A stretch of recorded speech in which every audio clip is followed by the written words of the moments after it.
Estamos ao vivo, começando mais um DCM ao meio-dia, seu giro de notícias no horário do almoço. Hoje é dia 19 de maio de 2020. Obrigado a todo mundo que está nos acompanhando aqui. A gente vai continuar acompanhando a CPI da Covid. Vamos deixar também... O Pazuello está se enrolando bastante nas explicações. A gente vai ter a presença também do educador Daniel Cara aqui conosco. Obrigado a todo mundo que está nos acompanhando aqui. Gente, vou pedir, por favor, para vocês, ajudem com superchats, ajudem compartilhando essa live. A gente vai fazer a análise do que está rolando nessa CPI da Covid. Obrigado a todo mundo aqui. O João Jerônimo Ranzolin tá aqui com a gente. Sotaque uniformizado desses milicos e milicianos. Fazem cursos no Rio de Janeiro e já voltam chiando. 2021, Pedro, desculpa, falei 2020, né? 2021, hoje é dia 19 de maio de 2021. Mais um DCM ao meio-dia. Tô vendo a Nikia Sarmento mandou pra gente. Prefiro achar que essa apatia, pelos senadores que compõem essa CPI é uma estratégia para mais tarde serem enérgicos, diz ela aqui. Cacau Chaves mandou um super sticker e façam como a Cacau Chaves, mandem contribuições aqui para o DCM. Deixa eu fazer o serviço rapidinho para vocês, pessoal. A gente tem diversas categorias que você pode contribuir para o DCM. A primeira delas está na descrição desse vídeo. Clica no link aqui embaixo. Ajuda financeiramente o DCM a manter as atividades. Fora isso, nós temos a ferramenta Membros aqui conosco. Membro é como se fosse um assinante de TV a cabo, só que do seu canal favorito aqui no YouTube. Membros na categoria básica têm acesso aos emojis customizados. Membros na categoria bronze têm acesso às lives exclusivas. Membros na categoria prata têm acesso ao concurso cultural através da aba comunidade. E os membros na categoria diamante têm acesso ao grupo, a live presencial no DCM. Fora estes, nós temos os membros na categoria diamante que têm acesso ao grupo do WhatsApp dos jornalistas do DCM, mais o Bem-vindo Siqueiro Daniel Cara, o grupo de influenciadores de esquerda mais importante do Brasil, e você pode ter acesso através dessa categoria. Todos os membros têm direito ao grupo do Discord, e a gente tem aqui os superchats ativados, tem uma conta bancária aqui embaixo que você pode contribuir também. E se você não puder ajudar financeiramente o DCM, primeiro, fala com um amigo de vocês, fala sobre as nossas lives, sobre tudo que a gente tem discutido por aqui. Assiste as lives do começo até o final, isso tem custo zero pra gente, a gente pode aumenta o nosso alcance tremendamente no YouTube, faz esse vídeo ser mais recomendado, e não esquece de curtir o vídeo, compartilhar no WhatsApp, no Twitter, no Facebook, nas suas redes sociais, e assinar o canal ativando as notificações, não esquecendo, superchats de R$1, R$3 você já pode se tornar membro do DCM e já vai poder contribuir aqui conosco. Eu vou colocar de novo na tela a CPI para vocês ouvirem um pouco mais os senadores. O Daniel Cara está entrando em instantes, gente. Vão acompanhando aí. As linhas de publicidade que tinham que ser feitas. Então, praticamente todas as nossas ações tinham que passar pela SECOM, era um caminho normal. E eu trouxe aqui para o senhor ter uma ideia. Houve a diretriz de centralizar na SECOM? Sim, essa já é a diretriz da SECOM, né? A SECOM ela faz a centralização das pautas para que haja isso aí. É como se... Mas ele disse o contrário aqui na CPI. Ele disse que coube ao Ministério da Saúde fazer tudo de publicidade. Não, sempre cabe ao Ministério da Saúde propor as campanhas, até porque os recursos foram descentralizados para a SECOM. Perfeito. Então, o caminho claro, parte de nós temos que propor. Para o senhor ter uma ideia, foram 11 campanhas publicitárias, uma por mês. Eu tenho todas elas aqui, também está disponibilizado para o senhor. Por favor. Nós tivemos, para o senhor ter uma noção, o senhor perguntou sobre coletivas, nós tivemos 42 coletivas, em média, 2 por semana, e as coletivas tiveram em média de 40 minutos a 1h20 de duração. Então, são as coletivas técnicas, e dentre elas, algumas eu desci para poder complementar. A pergunta foi quem era o responsável no Ministério da Saúde. Era a assessoria de comunicação, que ela estava vaga, e eu iniciei com uma das pessoas que foi apresentada no Ministério que estava disponível para trabalhar, que era o senhor Marcelo. Fiquei um mês com ele, 20 dias. Dali eu passei para a senhora Simone, que é uma senhora da área de comunicação, especificamente da jornalística. E, no final, eu saí da senhora Simone, coloquei ela para fazer análise de mídia e contratei o senhor Marcos, que era um especialista em marketing. Marcos, que é o Marquinhos. Que virou Marquinhos Show. Marcos Show. O Marquinhos é um especialista em marketing, ele tem essa especialidade. E quando a gente fala de campanha, as campanhas publicitárias, elas estão ligadas ao marketing, estão ligadas à ação. Então, eu achei que o currículo dele seria interessante nós termos, e eu o conheci lá quando eu fui na intervenção em Roraima. Trabalhava com o governador, na parte de comunicação. Era o SECOM de Roraima. Então, essas 3 pessoas trabalharam comigo, basicamente a segunda e a terceira. A primeira ficou muito pouco tempo, e eu não vi os resultados que eu achei que tinha que ter, e parti para a Simone e para o Marquinho. Vossa Excelência participava da tomada de decisões ou, de algum modo, opinava sobre os pontos que deveriam ser enfatizados na campanha? Não. Nas campanhas? O Marquinho Show que ele está falando é o cara que fez a campanha adesivada de vacina para a Índia e deu problema para o governo Bolsonaro. Elas têm empresas que têm concorrência, são apresentadas para análise e eu opino. Que pessoas de fora do Ministério da Saúde influenciavam no conteúdo e na forma como as campanhas deveriam ocorrer? De fora do Ministério, ninguém. O senhor a própria acabou de SECOM dizer que tinha um que não era nomeado, estava vago o cargo de secretário. Desculpa, não entendi a sua pergunta, então. O senhor podia repetir? Que pessoas de fora do Ministério da Saúde influenciavam no conteúdo e na forma como as campanhas deveriam ocorrer? Apenas a SECOM. Sim, mas a SECOM estava vaga. As pessoas trabalhavam... Desculpa, eu vou repetir. SECOM é do governo federal. No Ministério, a assessoria de comunicação estava vaga. E a empresa contratada estava com o contrato sendo rompido, que era a parte prática.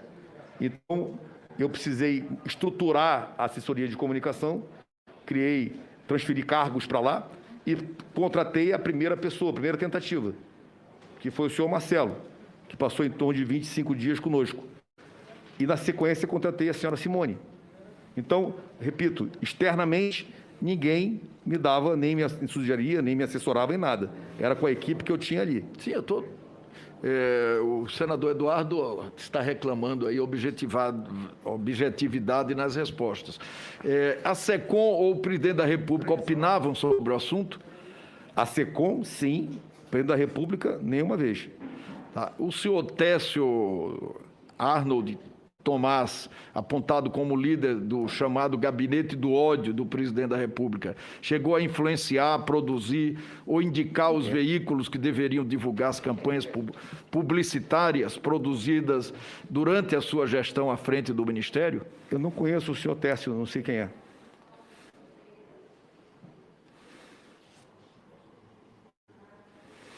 As pessoas responsáveis por esse tipo de propaganda eram especialistas na área de saúde? Com certeza. Vossa Excelência saberia dizer por que, nas peças de campanha de combate à Covid-19, referente ao ano de 2020, que estão no sítio do Ministério da Saúde na internet, não se fala em distanciamento social? Porque as ações de distanciamento... Não, distanciamento social... Eu acho que falava, não podia não falar de medidas restritivas de Estado. Agora, manter as preventivas, eu acho que em todas. Não, distanciamento social, não, as propagandas não tratam disso. Não havia orientação para não estar lá. Não havia isso. Então, a responsabilidade é de quem? Do Ministério ou da SECOM? Não havia ordem para não estar nada sobre distanciamento social. Se a campanha não... Fala, Daniel, tudo bem? Naquele detalhe... Fala, tudo bom? E aí? Campanha, não de ordem. O que você está achando? Por exemplo, só para você ter uma ideia, eu vou só Olha, listar rapaz, aqui as campanhas. Tá fraco, né? Informações e sintomas, protocolos e orientações. Eu coloquei agora há pouco no Twitter. Ações de combate à pandemia. O que eu penso, à saúde, medidas de prevenção de novo. Eu não sei o que é pior, o Pazuello ter se tornado general em algum momento da vida, se é pior ele ter sido ministro da Saúde sem nem saber o básico de geografia e de biologia, ou se é pior ver esses senadores não tendo condições técnicas e políticas de fato, causar um constrangimento e um depoimento comprometedor, de uma figura comprometedora, né? Uma pessoa que não sabe a diferença entre vírus e protozoário não merece ocupar o Ministério da Saúde, simplesmente porque não consegue compreender o básico do básico sobre medicamento, sobre tratamento. Então, eu vejo que hoje a gente enfrenta uma situação no Brasil em que essa CPI ela só chegou a uma grande conclusão, e essa conclusão é que deveria ser explorada. Existiu um Ministério da Morte, até ontem o Renan deu sequência a essa ideia. O Renan estava mais calibrado ontem, né? Estava com mais sangue no zóio, hoje ele está meio... Tava muito mais digno do cargo de senador da República, né? Mas concretamente o que essa CPI chega à conclusão é que, nesse momento, é que existiu um Ministério da Morte que obstruiu o trabalho do Ministério da Saúde e dos técnicos do Ministério da Saúde. A questão concreta, e esse é o ponto, Pedro, que precisa ser destacado, é que esse Ministério da Morte foi comandado diretamente pelo presidente da República, e o mentor intelectual dele provavelmente é um vereador do Rio de Janeiro, filho do presidente da República. Então, esse é o grau, né? É o grau de absurdo que a gente observa na República Federativa do Brasil, e que vergonha o Senado Federal não conseguir enquadrar uma pessoa totalmente incapaz como o general Eduardo Pazuello. Que vergonha para o Exército Brasileiro ter ele como general. Eu se fosse soldado, teria total desobediência a uma figura dessa ordem. Eu sairia do Exército se eu estivesse no Exército, não sei você. Jamais entraria no Exército, mas se estivesse no Exército, sairia do Exército, com certeza. Uma vergonha para o país. Uma vergonha, episódio muito triste. A gente tá rindo, mas no fundo é patético. Gente, quero agradecer os superchats que o pessoal já tem mandado para aqui e apelar para vocês. A gente precisa muito da ajuda. É um momento difícil aqui de audiência, porque a CPI, infelizmente, ela acaba meio que penalizando o conteúdo do DCM e o YouTube tá com uma conduta muito esquisita. A gente pede, por favor, engajamento de vocês. Mandem as contribuições que vocês puderem. Perguntas para o Daniel. O Daniel aqui está à disposição de vocês para vocês perguntarem o que vocês quiserem. A gente vai analisar também o que está rolando aqui. Por enquanto, o depoimento está um pouco mais morno. Quando a coisa pegar fogo de novo aqui, eu coloco na tela para vocês acompanharem. Mas, tem alguns superchats aqui. A Cacau Chaves aqui. O cara tá metendo louco mesmo. Estão sem palavras. Josiane mandou pra gente. Olha só. Meu sonho é ser diamante. Quando me alistei, o Pedro nem falou nada. Fiquei frustrada. Josiane, você é uma querida membra diamante. Então, chama mais pessoas para se tornarem diamantes. A gente anda precisando. E uma grande vantagem do membro diamante é que, no final das contas, eles se tornam amigos aqui do DCM, pessoas que conversam mais abertamente com as pautas. O Daniel manda muita coisa da campanha nacional pela educação, as pautas que o Daniel está se engajando. Agora você está indo para uma área de TI, né, Daniel, também? TI e redes sociais. Estou indo desde que o Twitter declarou guerra à minha conta, porque fiz uma crítica ao presidente, teve uma suspensão de conta super estranha. E o que é interessante, né? Foi o Gamer Antifa, depois fui eu. O Gamer Antifa, até eu vou dar uma informação aqui para vocês. Ele falou publicamente, mas ainda não virou notícia, e quando puder eu vou contar para vocês. Ele está processando o Twitter. E a gente vai contar essa história, não sei se é aqui no DCM, mas nas lives do DCM pelo menos eu vou falar a respeito, porque é inacreditável. A conta está suspensa há praticamente 2 meses sem motivo justo. Exato, não. E também até a própria conta da Juliette, quando ela entrou em conflito com o bolsonarismo, eles derrubaram a conta dela. Existe hoje uma estratégia dessas Big Techs. Aliás, quem me alertou isso, antes de tudo isso acontecer, foi você, Pedro. Existe uma estratégia das Big Techs de na prática, para gerar alcance, utilizar os instrumentos de maior exibição do conteúdo da ultradireita, né? Existe uma afinidade, como a gente diz em ciência política ou em economia, uma afinidade eletiva. Ou seja, as Big Techs ganham com a ultradireita, com a loucura da ultradireita, e, ao mesmo tempo, a ultradireita ganha com as big techs porque tem o conteúdo mais exposto. E, concretamente, a gente precisa ter a capacidade de enfrentar essa questão. É uma luta pela democracia, é importante dizer. E aí, graças a você, meu amigo Pedro, e depois porque o próprio Twitter fez esse ataque absurdo, né, à minha conta, ou permitiu esse ataque absurdo à minha conta. Graças a isso, eu estou estudando bastante essa questão e estou até pensando em estruturar um curso, não nesse ano, mas no próximo ano, na pós-graduação da Faculdade de Educação da Universidade de São Paulo, em parceria com outras... Nossa, que legal! Com outros cursos, para poder tratar dessa questão, né? Porque as big techs também estão envolvidas com uma mudança concreta no sistema produtivo capitalista, né? A utilização dos aplicativos, a submissão dos homens aos algoritmos, né? E isso é um ponto importante para compreender qual é o modelo de educação que a gente tem que ter para formar pessoas críticas a essa perspectiva de alguns algoritmos controlarem a democracia, por exemplo. Então, estamos trabalhando aí, vamos para cima. Fico feliz que o Gamer Antifa está processando o Twitter, né? E vou até procurar conversar com ele para saber como estão as coisas e para dar todo o meu apoio, porque ele está fazendo uma coisa que só ele e você fazem, que eu conheço na esquerda. Deve ter mais gente, mas vocês são os únicos que eu conheço, que é disputar o mundo dos gamers, né?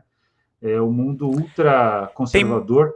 Tem mais gente, mas eu estava conversando com ele outro dia. O problema dos nossos outros amigos progressistas que estão nessa área é que eles, infelizmente, são muito adesistas, Daniel. Eles são de esquerda, mas fica aquela coisa, sabe, meio diluída nas redes. Eu só vou dar um RT aqui, não transforma em notícia e não transforma em conteúdo.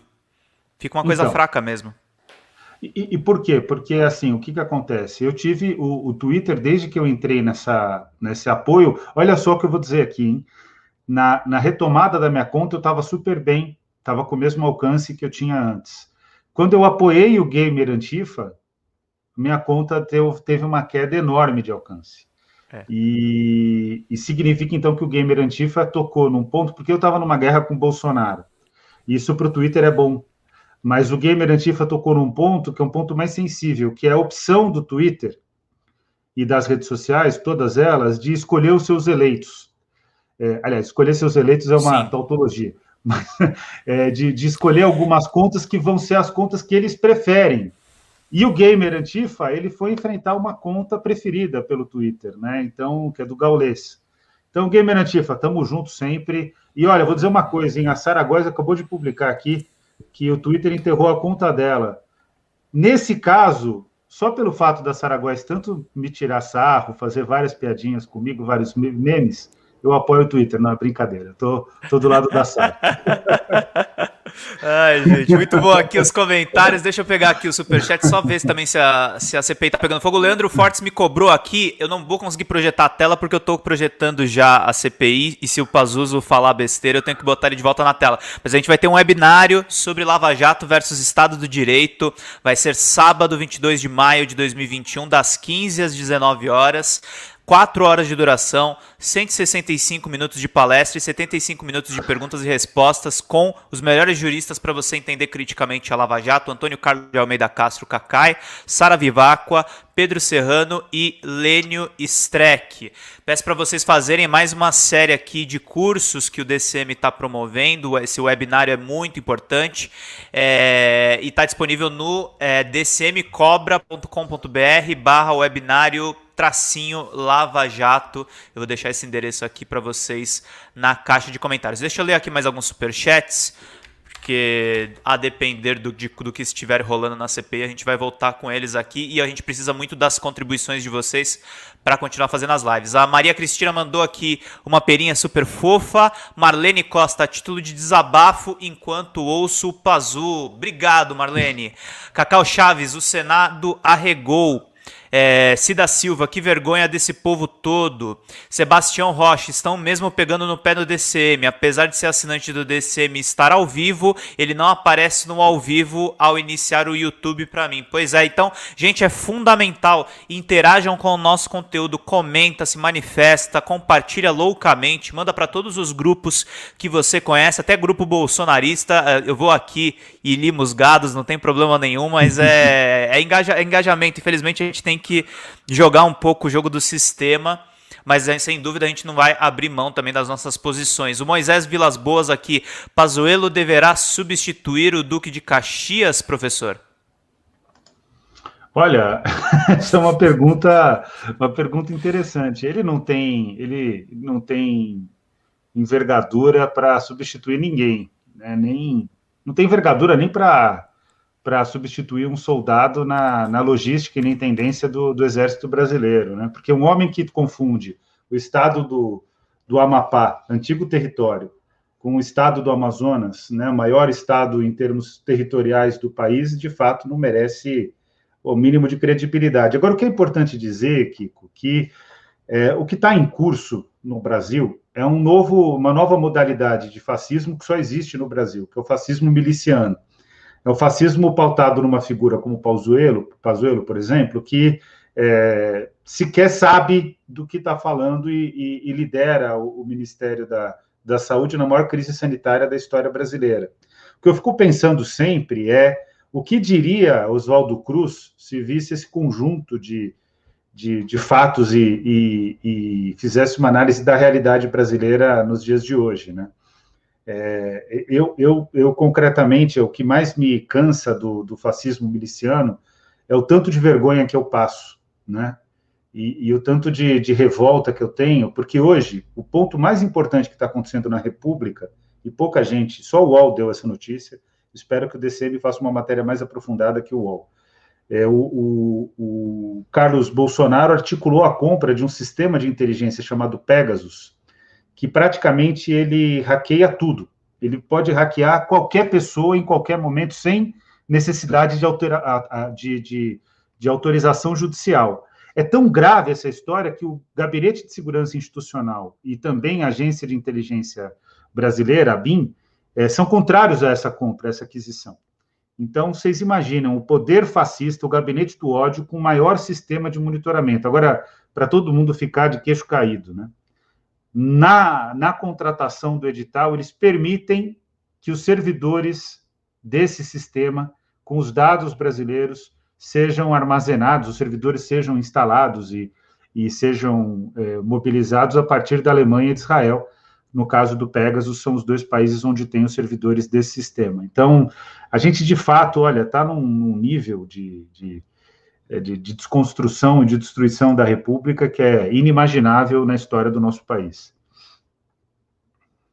Ele quer esse sistema de monitoramento. Eu estou olhando a matéria aqui do UOL, ele foi usado no México, né? E a impressão que dá é que ele quer se antecipar, né, Daniel? O que acontece, há indicadores, indícios que demonstram que esse sistema pode estar sendo utilizado no Brasil há algum tempo, né? Pelo menos desde 2012, por conta do grau de previsibilidade que a ultradireita tem em relação às ações políticas, né? Mas não existem provas, e pelo fato de não existir provas, é só uma desconfiança de alguns especialistas em inteligência. Agora, se isso é institucionalizado no Ministério da Justiça, que vai ficar com o maior número de contas, inclusive eles vão distribuir, Pedro, para 13 estados. Quais são esses estados? Por que 13 estados vão receber esse sistema, contas desse sistema? Vão distribuir para corpos de bombeiros e para policiais militares. O que eles vão fazer com isso? Além do Ministério da Justiça, já ser um absurdo ter controle desse sistema. Sempre lembrando que o novo ministro da Justiça é da cozinha dos Bolsonaro, né? Então, o resultado dessa operação toda que eu vejo é que eles, de fato, começam a se preparar para uma eleição duríssima. E para aqueles que acreditam que a eleição vai acontecer na normalidade e que vai ser super tranquila, é melhor apertar os cintos, porque o jogo vai ser pesado e a gente vai ter que ter capacidade de enfrentar. Eu acredito na ideia de que mar bravo é que faz bom marinheiro, né? Só que não é um mar bravo que vem aí, é uma tormenta enorme que a gente vai precisar enfrentar.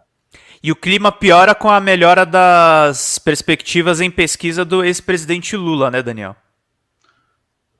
O clima piora muito porque com o Lula no jogo, o Lula é o Pelé. O Lula no jogo não tem... O Lula é o Pelé, o Lula é o Michael Jordan, o Lula é o Michael Phelps, o Lula é o Usain Bolt, quer dizer...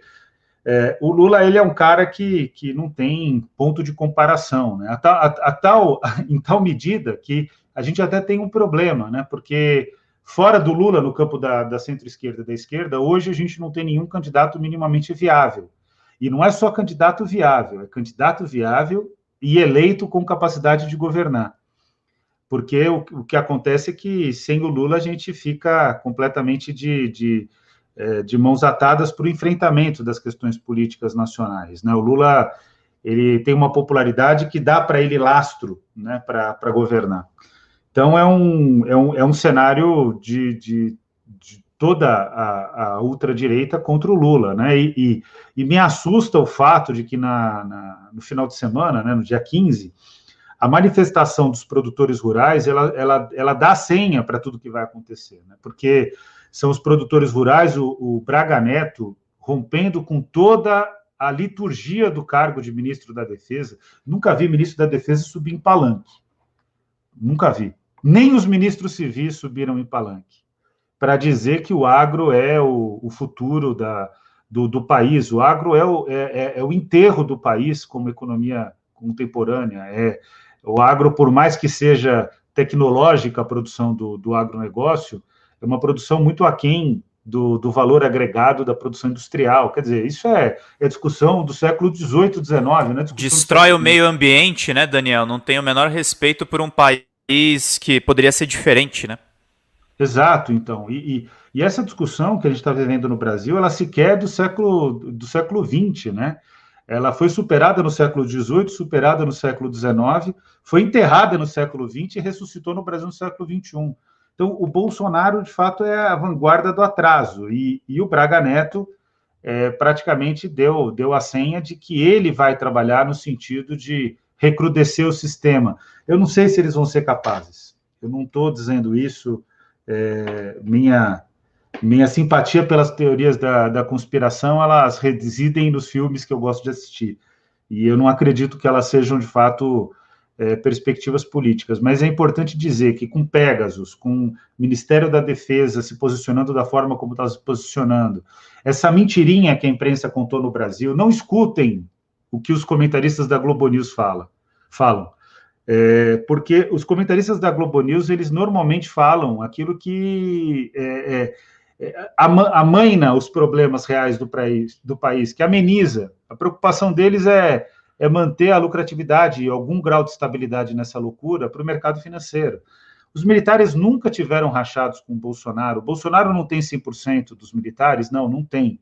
Mas ele tem 75%, porque ele tem metade das altas patentes e tem 100% quase das baixas patentes. Então, a gente está, na verdade, flertando com o recrudescimento do bolsonarismo, né, que é um fracasso como sistema como modelo, como projeto de governo, mas, infelizmente, é um sucesso como movimento, porque como pode um genocida sobreviver como presidente da República Federativa do Brasil? Como pode um genocida fazer com que a 7ª economia do mundo decaia para a 12ª? E para quem acha que isso é pouco importante, significa menos renda per capita para cada brasileiro, ou seja, menos dinheiro no bolso para pagar o que o brasileiro sempre pagou, que é conta básica. No máximo, o prazer do brasileiro é comprar um celular, né? Comprar um carro financiado em 48 prestações, que ele paga, na 4ª prestação já praticamente pagou o carro. Quer dizer, a gente, de fato, precisa chamar atenção para os problemas reais do país e a maneira como o país está sendo gerido de forma irresponsável. Totalmente, Daniel. Tem alguns superchats aqui de vocês, turma. Obrigado a todo mundo que está nos acompanhando aqui. A gente agradece muito a todo mundo que está nos acompanhando. Pelo visto, o depoimento está um tédio lá. Tem gente dormindo na comissão. Daniel, juro para você, tem umas imagens da TV Senado desse tipo. E a presença absurda do Flávio Bolsonaro ontem, né? Que, para variar, ele sempre fecha com uma defesa do pai dele, né? Na verdade, se fosse só ali a bancada bolsonarista, né? A bancada bolsonarista está cumprindo o papel dela, Kiko. Kiko, olha, Pedro. Relaxa, não tem problema. Eu li o nome do Kiko aqui no chat. A bancada bolsonarista... O Kiko tá de folga, gente, só explicando para vocês. Hoje eu tô tocando a live aqui do meio-dia com o Daniel. Vamos lá. Então, o que está acontecendo concretamente é que a bancada bolsonarista ela está cumprindo o papel. Quem não está cumprindo o papel somos nós, né? É a oposição, é o Renan Calheiros. Parece que eles optaram, se isso for uma estratégia completamente equivocada, na minha opinião, eles optaram por deixar o Pazuello passar pela CPI. Não demarcar o Pazuello como uma pessoa-chave do processo de investigação e de construção do inquérito. E esse é um erro gravíssimo, porque se Por que você acha que eles toparam isso, Daniel? É estratégia, né? O que acontece, que ninguém diz, é que os poderes da República, de fato, temem a ação dos militares, né? Eles temem o recrudescimento do sistema bolsonarista, eles temem uma dobrada de aposta do Bolsonaro, né? Diante de um miliciano, a pior coisa que você pode fazer é se acovardar. E o que está acontecendo é que existe um grau de covardia, assim, né? E existem apostas que são apostas completamente malucas, né? Por exemplo, uma aposta pelas vias institucionais. Circulou um áudio, eu nem sei se foi confirmado, supostamente do Boaventura Souza Santos, em que ele diz, olha, se depois do Jacarezinho, olha, se o Partido dos Trabalhadores e a esquerda acreditar que vai ser via institucional, já está fadado ao fracasso. Eu não acho que isso esteja 100% correto, mas o problema é que a leitura do Boaventura ela não está incorreta no sentido de que há forças de centro-esquerda e esquerda que disputam e apostam exclusivamente na institucionalidade. Surgiu aqui no chat, por exemplo, com razão, dizendo assim, olha, vocês não estão... Esquerda, né, não está indo, está muito nos gabinetes e não está indo à periferia. Não é verdade, a esquerda está muito mais na periferia do que a direita. O problema é que a direita tem um instrumento de ação na periferia que ele é incomparável, né, um canhão, que são as igrejas neopentecostais. Essas é que fazem a diferença na periferia. Fora as igrejas neopentecostais, a esquerda é muito mais presente. E a esquerda é mais presente fazendo coisas mais úteis, né? O problema é que a esquerda faz coisas mais úteis, mas ela não está na disputa religiosa. A disputa religiosa, ela é muito predominante na formação das pessoas, né? Porque a religião, diferente do Estado, ela não pode abdicar de dar afeto. O modelo é simples para a gente conversar aqui, né? O modelo é simples. A execução finaliza. Opa, a pergunta entrou aí uma... O modelo desculpa, vazou o áudio aqui, vamos lá. Então, o modelo é simples das igrejas neopentecostais, né? Basicamente é que ele fala que eu te escuto da Universal, sabem daquele programa? Nem sei se ele ainda está no ar. Então, o resultado disso é que a gente precisa ter a compreensão, né, de que o jogo é pesado, e o jogo é muito maior do que o que se imagina, né? Por exemplo, eu desconfio que a ultradireita vai ter uma eleição marcante para deputados, né? E pode ser um problema concreto para uma futura gestão de centro-esquerda e de esquerda, né? Liderada, muito provavelmente, se tudo indica, pelo ex-presidente Lula. Aquela coisa... e aí fica difícil a tal da governabilidade, né, Daniel? Esse que é o problema, que se avizinha mais para frente, né? Fica totalmente difícil a governabilidade e eu vejo que a gente é isso, né? A gente tem que ter claro que, assim, o bolsonarismo, ele sempre existiu. Ele só não tinha uma força motriz personificada numa figura política, carismática, infelizmente carismática, que é o Bolsonaro, e, ao mesmo tempo, ele não tinha uma síntese que unificasse todos os pontos. Isso quem deu foi o Gabinete do Ódio. Então, o Gabinete do Ódio construiu o programa intelectual. Olha, não estou dizendo que eles são bons intelectualmente, nem nada disso, mas construiu o programa político do bolsonarismo e deu a várias pessoas de ultradireita que tinham aquilo dentro da sua alma, mas que estava aprisionado pelo bom senso. Ele deu espaço para romper com o bom senso e, ao mesmo tempo, o Bolsonaro deu uma alternativa de poder, a tal ponto que ele abdicou do Moro não teve praticamente impacto, ele vai abdicando de várias forças políticas, né, e vai sobrevivendo, né? O que assusta é o Bolsonaro sobreviver, gente, como presidente da República. Qualquer lugar ele já teria caído, né? Exatamente, qualquer lugar ele teria caído. E o que você fala endossa um pouco o que eu conversei no final de semana com o professor Fábio Malini. A gente fala muito das milícias robotizadas do Bolsonaro, mas hoje em dia é mais fácil a tia do Zap estar com comportamentos de robô do que propriamente ser uma conta fake, né, Daniel? Então o Bolsonaro ainda tem uma base grande do ponto de vista digital. A gente vai precisar mudar aqui as nossas atitudes em rede. Por isso que esse debate é tão importante. Deixa eu pegar os superchats do pessoal. Gente, bora. Obrigado pelas contribuições. Mandem mais. O Renan tá perguntando aqui sobre prazos. Eu, sem querer, deixei vazar aqui o áudio da CPI, mas vamos ver se vai pegar de fogo de novo a CPI ou se vai continuar desse jeito. Jurandir Júnior mandou pra gente: por isso os centros socialistas são fundamentais.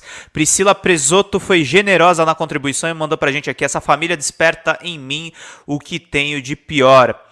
Cacau Chaves: Daniel, e a Lei Geral de Proteção de Dados, por isso tá fora do Brasil? Tem uma pergunta aqui importante do Antônio Marcos. Daniel, se você quiser que eu pare nela, depois eu leio o seu superchat. Meu senador Daniel Cara, existe afinidade eletiva sua com a pré-candidatura a presidente do deputado Glauber Braga? Essa é uma boa pergunta. Olha, o movimento que foi liderado pelo Glauber e pela Luísa Erundina, no PSOL, é um movimento no sentido de construir um programa de esquerda. E é um movimento que eu considero que, nesse momento, ele é estratégico. Por quê? Porque, concretamente, o cenário do que se avizinha é um cenário em que a população vai demandar, e o Brasil vai demandar, de um governo efetivamente progressista, que tenha soberania econômica, que retome a agenda de proteção ao meio ambiente, que enfrente o trabalho escravo, as novas modalidades de trabalho escravo, que regulamente novamente o trabalho, né? Então retome conteúdos da CLT que foram retirados pelo governo Temer, e para isso vai precisar ter radicalidade freiriana, né? Qual é a radicalidade freiriana? É aquela que é diferente do sectarismo. Então, diante do fato de que nós já temos um candidato, um pré-candidato, né? Não pode ser candidato, obviamente, porque a gente está muito distante ainda do período eleitoral, mas nós já temos um pré-candidato ao governo de São Paulo, e que as conversas com o Partido dos Trabalhadores, e que eu estou, inclusive, eu já disse isso aqui, eu estou colaborando com a construção do programa de análise, né, da situação nacional do ex-presidente Lula, a partir do Instituto Lula, com o Márcio Postman, mas considerando que a discussão ela desviou de uma perspectiva programática para discutir em estado a estado como fechar chapas eleitorais, aí esse movimento foi no sentido de propiciar diálogo. Quero dar uma boa notícia para vocês: isso está propiciando diálogo programático. Então, são movimentos táticos que são importantes para a garantia de um governo que seja realista, mas, ao mesmo tempo, comprometido com pautas efetivamente importantes para o povo brasileiro. Então, eu tô animado. O que é importante é que, até o momento, o campo da centro-esquerda e da esquerda, ele praticamente conduz o debate eleitoral, né? E o ponto negativo, né, que praticamente a cada dia significa um rompimento com esse campo, é a postura do candidato Ciro Gomes, né? Esse sim, praticamente já confirmado como candidato, ainda que legalmente seja um pré-candidato, que tem tido uma atitude que é anti-brisolista, né, de atacar o próprio campo, né, para tentar encontrar um ponto dentro do espectro ideológico, né. Me decepciona porque já tive uma boa interlocução com o Ciro no passado, mas que vai ficando cada vez mais difícil de se manter, né, e a agressividade não constrói. Ele é uma unanimidade dentro do PDT, Daniel? Ainda é. Ele tem controle. Porque o que acontece? O Ciro, ele casa com valores pedetistas que são importantes, como a questão do trabalhismo e a questão do desenvolvimentismo. O problema é que não existe trabalhismo que negue a relação com os sindicatos. Não existe trabalhismo que negue a relação com o campo da centro-esquerda e da esquerda, né? Então, existe uma contradição aí, né? Uma contradição entre o discurso e a prática da maneira como ele tem apresentado. E a cada debate do Ciro, fica evidente que o Ciro é uma figura importante. Quando ele faz debate qualitativo, que ele é uma figura importante para o debate público brasileiro. A cada entrevista dele, fica evidente que ele ainda não está preparado para ser presidente da República. E pior, ele está atrapalhando a realização da vitória contra o Bolsonaro, né? Então, diferente, por exemplo, de uma atitude como a do Glauber, da Luísa, que é tentar pautar programa, o Ciro está tentando destruir um aliado. Então, é uma atitude completamente equivocada. Espero que... Eu não sei se dá mais tempo para reverter isso, não, tá? Então, não vou criar uma falsa expectativa aqui. Mas, se for possível reverter, eu acho que seria bastante salutar, né? Agora, o problema começa na ida para Paris, né? Para mim, a ida para Paris, ela é... E também a fala do Cid Gomes, né? Quando ele chama os petistas de babacas, etc., que sempre apoiaram. Olha, a Sara com muita dor no coração, mas a Sara, por exemplo, que é uma pessoa de esquerda, Sara Góes, ela nunca deixou de saber qual era o lado que ela tinha que estar num momento decisivo ali no cenário cearense, né? Então, a gente nunca errou com os Ferreira Gomes. Quem erra conosco são os Ferreira Gomes, né? Espero que isso mude. Exatamente. Deixa eu ler aqui mais alguns superchats, gente. Mandem mais contribuições, a gente precisa muito da ajuda de vocês neste momento difícil. E o DCM sobrevive graças aos colaboradores. Maria Cristina Ferreira mandou uma perinha super fofa. Vilma Gonçalves, esse sermente nega dissimula e tem mais um merda na defesa, com todos os depoentes tentando tumultuar. Porque alguns de esquerda estão mudos. Andréa Barcarola, a ditadura da maioria nas redes é uma demonstração na prática de como isso não se confunde com a vontade geral, entre aspas, definida por Rousseau, de como é prejudicial para a democracia. Deixa eu ver aqui mais alguns comentários de vocês. O Cacau Chaves, o cara tá metendo louco, isso aqui eu já tinha lido. Deixa eu ver aqui o Fabiano França, Pernambuco, porque você tava falando da Liana mais cedo, conosco aqui na live. Lembrando que a gente vai mostrar mais um pouquinho de como tá o embate lá na CPI. Deixa eu ver o termômetro como tá. Mas aparentemente ainda... tá um pouquinho... O pessoal tá falando que pode ir até às 10 da noite o depoimento, Daniel. Insuportável, né? Pode ir até muito mais que às 10 da noite, né? Vai ser muito pior do que isso, né? Mas não vai chegar... Eu acho que esse depoimento não vai chegar a ponto algum, né? Até agora, se a gente for analisar, por incrível que pareça, o depoimento do Nelson Teich, foi mais efetivo do que o depoimento do Ernesto Araújo, por exemplo. O Ernesto Araújo ontem, já, pelo grau de despreparo dele, ele já era uma figura que eu achava que ia ter um resultado para a investigação muito maior, o depoimento dele, ou seja, ele iria colocar o Bolsonaro em maus lençóis. Não colocou efetivamente, né?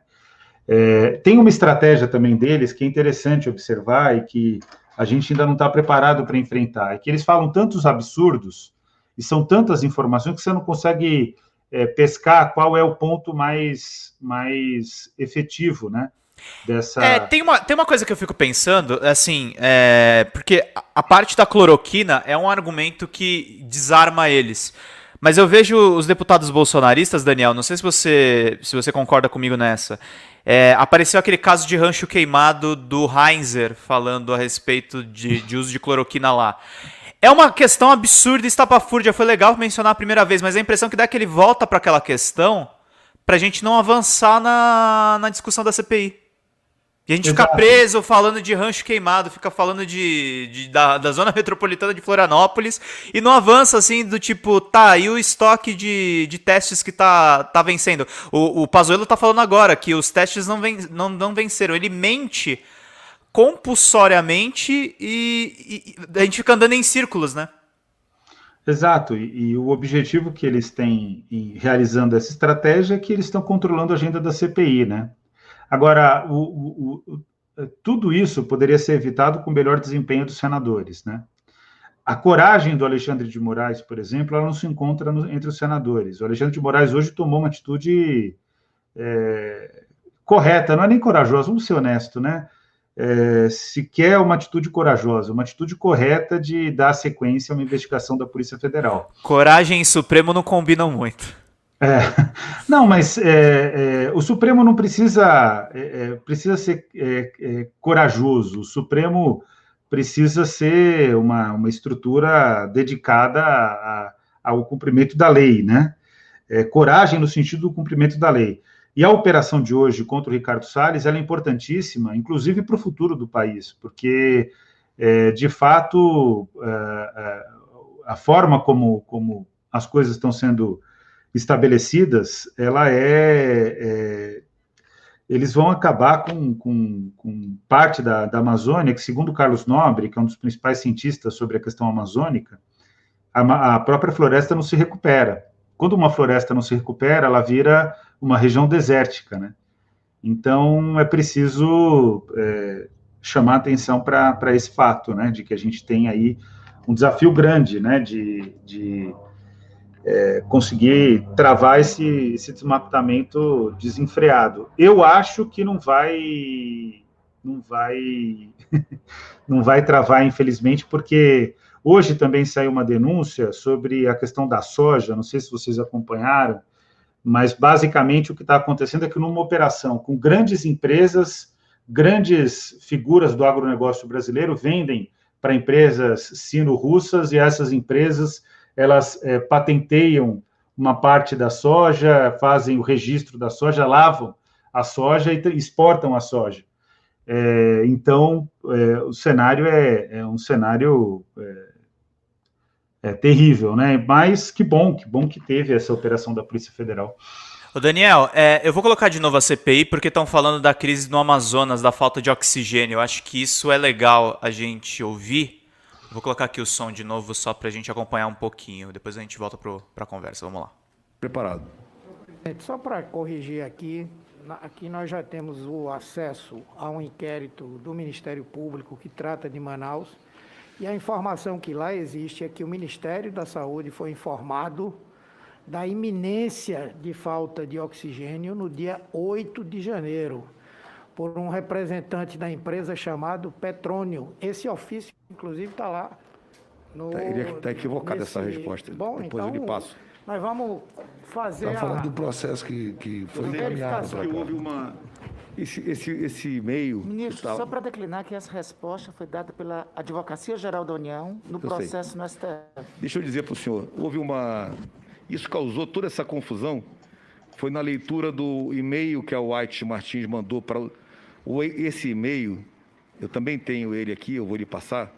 Ele é o e-mail que foi mandado para a Secretaria de Saúde do Estado do Amazonas. Vossa Excelência não precisa responder, ministro, porque esse processo está sob sigilo. Eu espero que a gente não toque mais nesse assunto aqui. Vamos passar essa parte. Não... Por favor. Não, na realidade, ele tem um habeas corpus preventivo em que dar a ele o direito é individual e intransferível Mas dele. Nós não podemos falar sobre o processo. O direito é do ministro Passuelo. Não, Eduardo. Estou falando outra coisa. Está aqui que está sob sigilo, não ele. O processo está vazando informação, é isso. E nós não podemos falar sobre o processo. Vazamento de informação. Mas sobre esse assunto, se o senhor permitir... Nós não vamos tratar do processo, né? Não. Eu só queria... Tá. Senador, Senador Humberto, posso dar essa resposta para o senhor ainda? Não? Não? Então... Esse assunto ficou Eu público. acho que a gente tem que respeitar uma decisão que protege o sigilo do processo, nós teremos indo para o caminho errado aqui. Por isso que eu estou dizendo para Vossa Excelência que não precisa responder, porque essa informação é do processo sob sigilo. Essa informação é praticamente pública já. Se não me engano, será da imprensa isso. É público isso. O ministro pode falar agora. Pode falar sobre isso aí. Quem não pode é os senadores expor partes do processo que está Eu estou sigiloso. falando o seguinte, como esse processo chegou sob sigilo aqui no Senado, e quem tem acesso ao processo é de conhecimento, então... Não, mas a informação sobre a AGU, presidente, é pública. Tá bom, olha só. Perguntando objetivamente, as autoridades amazonenses alertaram o Ministério da Saúde sobre a iminência da falta de oxigênio? Somente no dia 10 à noite. Dia 10 à noite. Quando, dia 10 à noite, quais medidas foram tomadas pelo Ministério? Bem, eu começo a colocar o seguinte. Estava em Manaus com a minha equipe, já tinha levado para Manaus todos os secretários, porque isso é uma coisa que a gente já vem conversando há bastante tempo, eu, o senador Eduardo Braga. Então, a gente um absurdo ele falar que não pode falar, né, Daniel? Olhando de per si. É um calcanhar de Aquiles aí. É uma estratégia. É que tá, eu acho que não tem estratégia nessa CPI, né? Colapso esse é o nos ponto. Hospitais, né? E a gente, na minha interpretação, como ministro à época, eu precisava avançar para lá o meu gabinete, com os meus secretários, para poder, de lá, tomar as decisões imediatas e resolver o problema. E ajudar a resolver o problema, né? Não deixar acontecer uma catástrofe. Então, essa foi a razão de ter ido com a minha equipe para Manaus no dia 10, domingo, e direto para a reunião com o governador. No dia seguinte, às 7h30 da manhã, eu me reuni com a White Martins, às 7h30 da manhã de segunda-feira. E, nesta reunião, a White Martins colocou para mim que, sim, estava com dificuldades logísticas grandes, porque ela recebia, na realidade, isso vai ser mais longo, eu não quero virar prolixo aqui, mas a White Martins, ali, naquele momento, disse que estava com dificuldade de cumprir a etapa dela, porque estava com atrasos na chegada de balsas de Belém, e aquilo que estava quebrando a lógica dela de estoques em Manaus. Então, no próprio dia 11, na segunda-feira, depois da reunião da White Martins, eu achei necessário fazer a abertura do Centro Integrado de Coordenação e Controle com o Estado, o município e as Forças Armadas. E nós fizemos, então, às 16 horas, a abertura do centro e puxamos a coordenação logística para o centro. No dia 12, já chegou a primeira aeronave trazendo oxigênio líquido.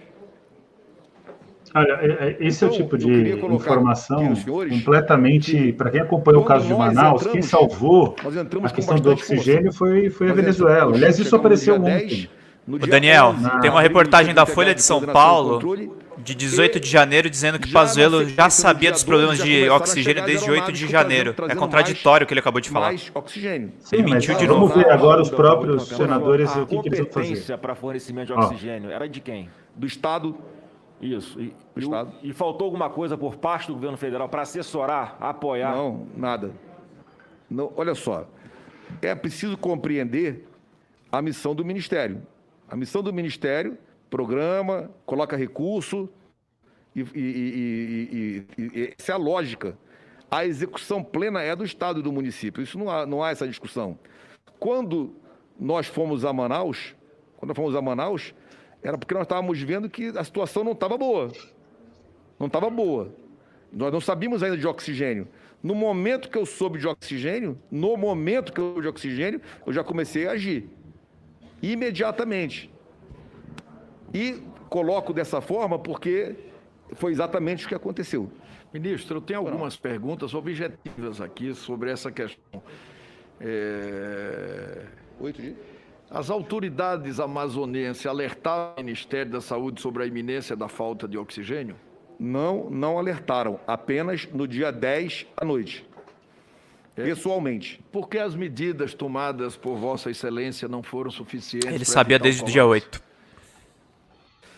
Olha, eu acredito que as medidas possíveis a partir do dia 10 foram executadas, todas executadas.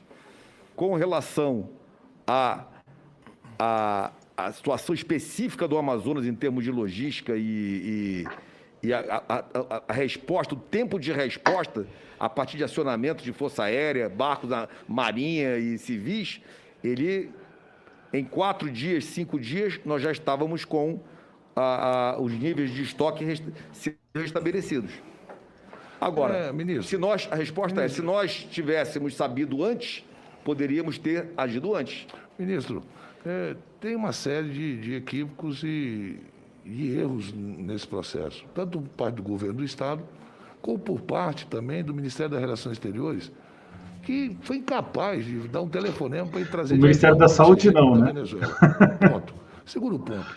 Foi de conhecimento... Por que não o Ministério da Saúde, Omar? Colocou aeronaves à disposição através da ONU. Aí dizer, olha, não, nós queríamos, sim, mas quem ligou, quem disse eu quero, pode levar. Essa questão é que não está explicado. Que houve o problema, nós sabemos. Que é de competência do Estado, sabemos também. Sabemos também que a planta da White Martins ela não está projetada acima daquilo para produzir de oxigênio, correto? Ela tem uma planta que normalmente funciona, até porque a White Martins não fornece somente oxigênio para o governo, para a prefeitura. Ela fornece muito para o distrito industrial. Então, ela tem uma planta. Essa planta não dá para você dobrar a capacidade de produção do dia para a noite. A partir desse momento, por que não trazer oxigênio da Venezuela, que é ali do lado? Por que não aceitar os aviões americanos que já estavam preparados para trazer? Até porque os aviões da FAB tiveram que ser adaptados para colocar oxigênio dentro deles, correto? Presidente, me permita, só para complementar. Eu só quero...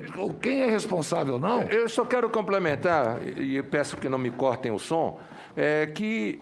Olha só, eu vou precisar... Essa explicação ela é uma explicação que vai ser necessária. Eu peço desculpas, porque eu acho que... Não peça desculpa, ministro. E isso é fundamental nessa CPI. Não, a desculpa não foi... É fato determinado dessa CPI. A desculpa não foi sobre isso, foi sobre a forma longa da resposta. Me desculpe. Não é desculpa pessoal. É sobre a por exemplo, essa parte da desculpa não tem nenhum sentido fazer. Nós temos que ter compreendido. É o famoso veja bem. A responsabilidade não. O próprio Eduardo Braga não peça desculpa, ministro. Parece que eles fazem algumas gentilezas necessárias. Eu vou apresentar um fato. No dia 10 à noite, tomei conhecimento. No dia 11, abrimos o CICC. No dia 12, chegou o primeiro avião carregando oxigênio líquido, que é o avião da Força Aérea Brasileira. No dia 12. Com que volume de oxigênio, ministro? Bem, posso Esses volumes que chegaram da Força Aérea Brasileira e de outros aviões eram apenas simbólicos. Bem, o grande volume de oxigênio... Eram balsas. Vieram pela carga da Venezuela. Não, bem... O homem de logística não sabe quanto oxigênio foi transportado. No dia 12, nós colocamos o primeiro avião Hércules, ou o KC-390, transportando oxigênio líquido. A gente até deu essa informação ontem, vou falar aqui para vocês. 12, 13, 14, que é legal dar a partir daí todo dia. Só um minutinho. Todo o esforço aéreo nosso já começou no dia seguinte. Não foi em 5, 6 dias, não. Foi no dia seguinte. 11, 12. Então, isso é um fato. O outro fato que a gente precisa compreender, porque a gente tem que compreender por que aconteceu o problema. E aí a Venezuela enviou 107 mil metros cúbicos. Oi, caramba. É preciso compreender... A Venezuela mandou 107 mil metros cúbicos de oxigênio. É a maior fornecedora nossa. 300 mil metros cúbicos de oxigênio em estoque regulador. Tanto em seus tanques quanto nos tanques dos hospitais. São 300 mil metros cúbicos. Quando a gente observa aqui os mapas... Olha que grau de enrolação. Tá rolando um quebra-pau aí. Quando a gente observa aqui os mapas, a gente vê que a White Martins começar a consumir o seu estoque já no final de dezembro. Ela já começa a ficar negativa na sua análise. Já no final de dezembro, ela começa a consumir estoque.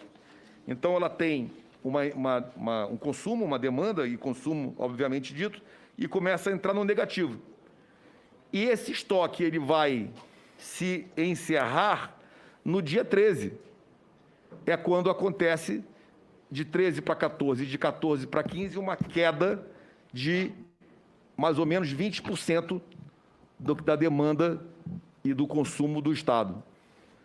Então, no dia 12. E por que não foi mandado o avião para a Venezuela? Isso foi depois. Não. Está aqui o WhatsApp do embaixador da Venezuela para mim, quando eu passei de... Senhor presidente, por favor, vamos deixar o relator terminar para depois seguir a ordem de inscrição. Não veio senão para nós mim, não- isso nunca chegou em mim. Por favor, eu fiquei imaginando. O governador do Amazonas diz diferente. O problema é que Mas vamos terminar o relator, O então. assunto da demorando Venezuela, ele Falta ali foi poder de feito pela síntese, própria White tá sendo Martins. prolixo. E aí, A própria White turma- Martins trouxe da planta da Venezuela. Não, mas não foi da planta da White Martins. Não? Foi o governo da Venezuela. Ontem foi... Acho que deu problema aqui na conexão, deixa eu ver aqui, só um minutinho. O que o Randolph colocou Tá correto, importante. Não, então, é que tá, né? Se eles não fizerem essas intervenções durante a fala, ele reina sozinho. E ele está diante de algumas questões que são bastante curiosas, porque ele apresenta o problema sem dar os números do problema. Quanto de fato de oxigênio foi transportado? O Eduardo Braga foi bem nessa questão. Como foi o processo? Qual foi a sequência dos fatos? Porque a sequência determina o grau de desejo de resolver o problema, que no caso o governo brasileiro foi nulo. Né? Aquilo que a gente vem dizendo e que eu concordo com o Renan, que também tem dado bastante espaço para essa análise, né? É de que era um gabinete da morte, né? Um gabinete que optou, de fato, por matar o povo brasileiro, né? Ó, gente, acho que teve um problema na transmissão do Senado. Eu tô vendo aqui o que aconteceu.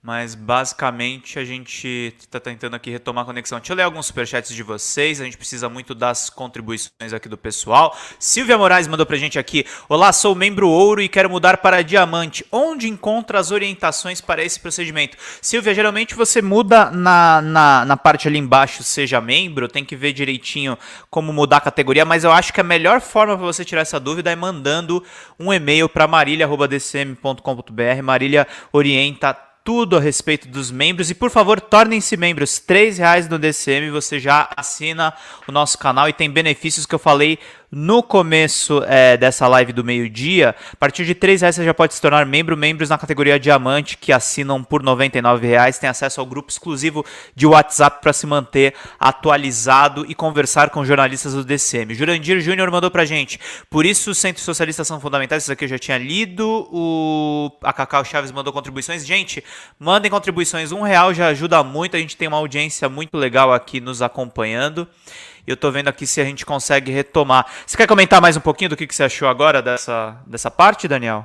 É que o roteiro não está mudando, né? O Pazuello está tendo capacidade de controlar o clima da CPI. Quer dizer, se o Pazuello tem capacidade de controlar o clima da CPI, significa que a CPI está, de fato, em maus lençóis. O único que quebrou um pouco o Pazuello foi a intervenção do Randolph, né? Foi a fala do Randolph. E o Eduardo Braga, e me assusta, porque tanto o Omar como o Eduardo Braga, eles têm o dever de pressionar. Ele está sendo chamado agora de mentiroso, Pazuello, vou colocar aqui. Ótimo, ótimo. Faltou oxigênio na cidade de Manaus mais de 20 dias. É só ver o número de mortos. É só ver o desespero das pessoas tentando cegar ao oxigênio. Senador, não é possível. Não são os dados que estão comigo. Não, mas não é possível. E mais, agora eu vou dizer a Vossa Excelência. Vossa Excelência não pode deixar de dizer que conhece isso. O senhor estava lá. O senhor assistiu com seus olhos os nossos brasileiros amazonenses morrerem por falta de oxigênio. Eu estava lá. No dia 12, no dia 13, no dia 14, no dia 15. O senhor sabe quando foi no dia 8 ele já sabia. mortes no mês de janeiro no Amazonas? O senhor sabe como ministro? As mortes para oxigênio foi de 14 para 15. Não, ministro, desculpe. Nós tivemos pico de morte de oxigênio no Amazonas, inclusive no dia 30 de janeiro. No dia 30 de janeiro. Sabe quando chegou a carga de oxigênio que o senhor mandou do Ministério da Saúde para Manaus? No dia 24 para o dia 25. A da Venezuela chegou antes. Chegou no dia 20. E antes nós ficávamos dependendo da ajuda do Gustavo Lima, do Paulo Gustavo, do Tiriripa. Esses é que ajudaram a gente. Ministro, pelo amor de Deus, vamos deixar claro a responsabilidade do governo do Estado, da Prefeitura e do governo federal, porque amazonenses morreram, brasileiros morreram. E vamos parar de ficar dizendo que foram 3 dias de falta de oxigênio. E é em nome dessas pessoas que morreram no Amazonas que nós estamos aqui tentando objetivar um depoimento. Eu queria fazer mais 2 perguntas objetivas sobre isso. Vamos lá. Olha, só um dado... ocorrido no Amazonas, relatado Kiko, aqui pelos... Pedro. Pelo senador... Pode falar, Daniel. Eu leio a porcaria do chat aqui. Senador Omar Aziz. Pedro, só um dado importante aqui sobre a morte por falta de oxigênio. Só nos dias 14 e 15, que é oficialmente declarado como os dias de colapso, são declarados como os dias de colapso, por falta de oxigênio foram 30 pessoas que morreram. Ou seja, o Pazuello não tem o número, o Eduardo Braga está dando o número, que é o número não oficial, né? Está apresentando até o dia 30, porque existe toda uma estratégia, isso é importante também dizer que a subnotificação ela é política de Estado no Brasil. Tanto governos estaduais como municipais e principalmente o governo federal estimulam a subnotificação. Fora que tem um dado, né, Daniel, que essas mortes, muitas podem ter sido por Covid e outras por razões completamente fora Covid, porque o oxigênio é essencial para os hospitais. Exatamente. Então, só em 2 dias já é maior do que o número que o Pazuello apresentou. Sinceramente, se a gente alcança esse número em segundos, né, no mínimo a assessoria dos gabinetes do Senado deveriam buscar essa informação. Eu não acho que essa informação é uma informação que eles não têm, ou que eles não possam buscar. O que existe é uma tentativa de manter a CPI dentro de uma temperatura que seja controlável, tanto para, se precisar, avançar contra o governo, como se precisar recuar também está com as condições do recuo. Um depoimento como esse do Pazuello, anos atrás, seria um depoimento muito mais bombástico. Né? Eles estão batendo boca agora, vamos ouvir só um pouquinho? Deixa eu ver aqui. Agora, com relação às demandas que estavam acontecendo de outros estados, e aí de seu monitoramento, isso nós levamos para a Casa Civil e levamos todo o processo para envolver outros atores, porque envolveria outros atores. Foi isso que foi feito. Agora, como o senhor chama isso, eu não sei. Agora, eu chamo de estratégia, que reúne a estratégia mudou foi a estratégia alterada. do Ministério? Sim, a estratégia sim. Mudou a estratégia? Sim. Tá bom, então eu considero respondida. Mudou a estratégia. Estratégia sim. O governo amazonense... Senhor presidente, eu só quero fazer uma colocação. Vossa Excelência e o senador Eduardo Braga são do Amazonas. Sim. Foi liberado ano passado 2 bilhões 616 milhões. Que conversa é essa? Tinha dinheiro lá. Você não está falando a verdade, rapaz. Mas está aqui Você está mentindo. Não estou mentindo. Aqui está o valor. Você está mentindo, não, eu não estou mentindo. Aqui está o valor liberado. Mentiroso, rapaz. Esse é, não, senhor. Pela ordem. Não pode mentir. Aqui está o valor não liberado. Não é verdade isso liberado para o governo do Estado. Isso é uma mentira. Não, senhor. Multiplicada para virar não, senhor, eu vou lhe mostrar o valor. Pela ordem. Eu vou mandar imprimir e vou lhe mostrar. Não me chame de mentiroso. Não sou. Não sou. Vou lhe mostrar agora. Mentiroso, caluniador. Esse recurso foi que não foi. Foi o dinheiro lá. Não é irresponsabilidade do governo federal. É do governo do estado lá do Amazonas. Pela ordem. A fala do relator, presidente. Senhor presidente. Por favor. Vamos seguir, que as coisas estão começando a ficar claras agora. Vamos começar. Não vamos aceitar provocação. Senhor presidente. Isso é provocação. Na volta.